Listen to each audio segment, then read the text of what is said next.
I remember when I was a little boy, people used to say to me, "Alan, you're so weird. Why can't you be like other people?" Well, I thought that was just plain dull, like having the same thing for dinner every day. And as is well said, variety is the spice of life. So you will indeed find this place rather strange.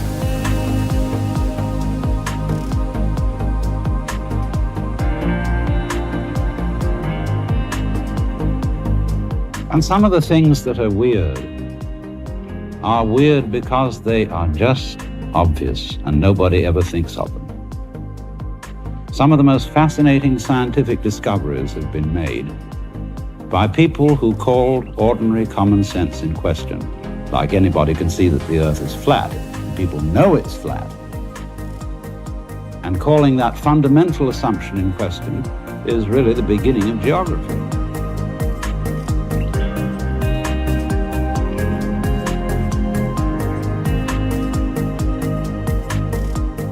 And when I think over the weirdest of all things I can think of, you know what it is?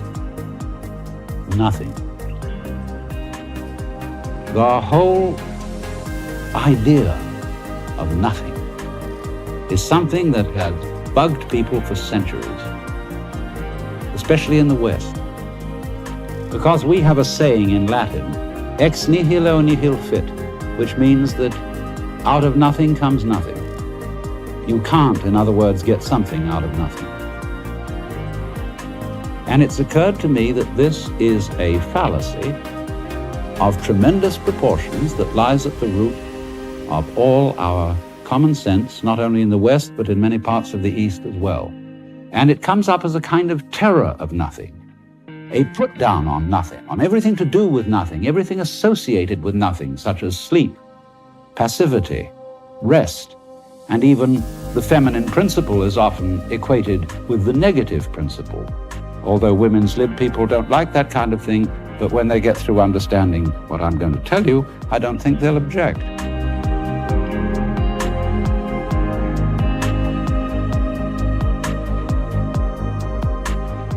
Because what has struck me is that nothing,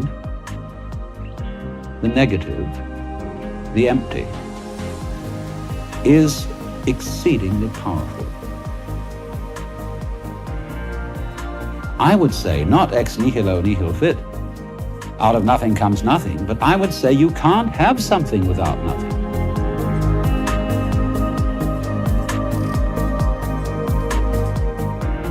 So how do we basically begin to think about the difference between something and nothing? I can say, there is a cigar in my right hand and there is no cigar in my left hand.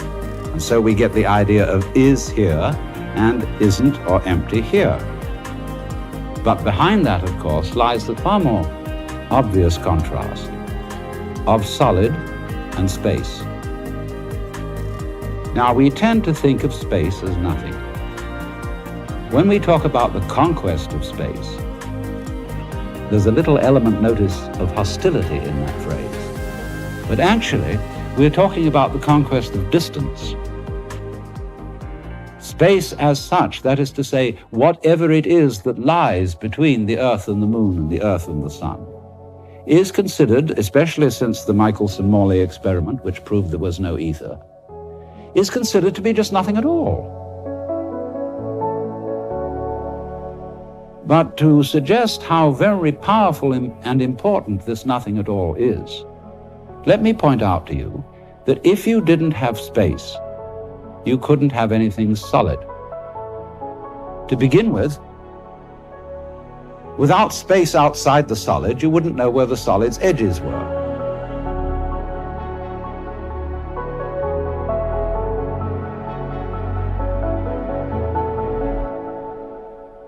But you always have to have a background to see a figure. You just can't do without it. So that means that the figure and the ground, the solid and the space, in some way are inseparable and go together. Now, we find this very commonly in the phenomena of magnetism and electricity. A magnet has a north pole and a south pole, and a battery has a positive pole and a negative pole.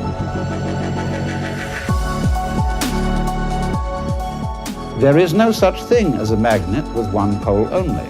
That's supposing we equate with north with south, and north with is and south with isn't. Then we see we can't do without the two of them. You can chop the magnet in two, supposing it's a bar magnet, and you'll just get another north pole and south pole on the end of each piece.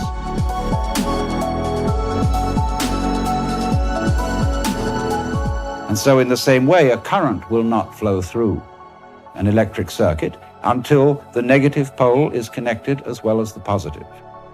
Because the current does not wait in the wire like water in a hose and then begin to flow when you, as it were, connect it with the negative pole like turning on the nozzle.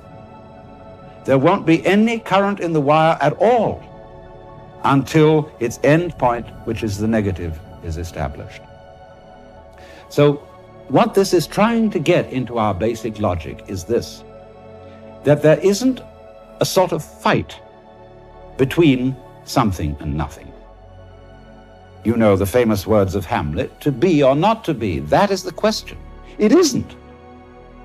To be or not to be is not the question. Because, as I think I've shown, you can't have a solid without space. Therefore, you can't have an is without an isn't, a something without a nothing, a figure without a background.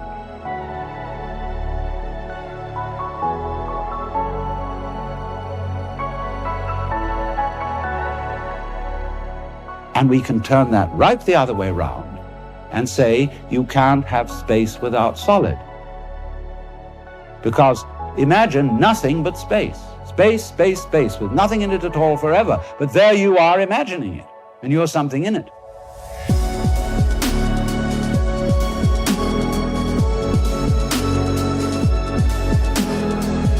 To have the whole idea of there being only space and nothing else at all is not only inconceivable, but perfectly meaningless. Because we always know what we mean by contrast. We know what we mean by white in comparison with black. We know life in comparison with death. We know pleasure in comparison with pain, up in comparison with down.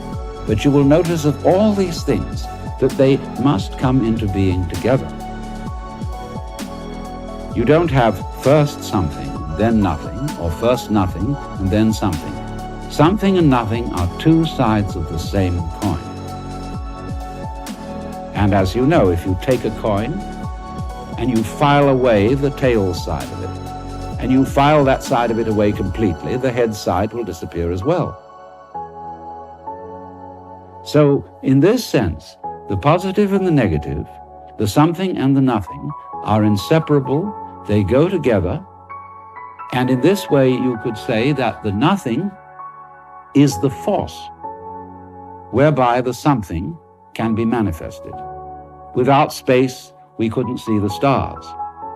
The stars not only occupy space, but have space between one point of the sphere and the opposite point. So the space everywhere is absolutely basic to there being anything at all.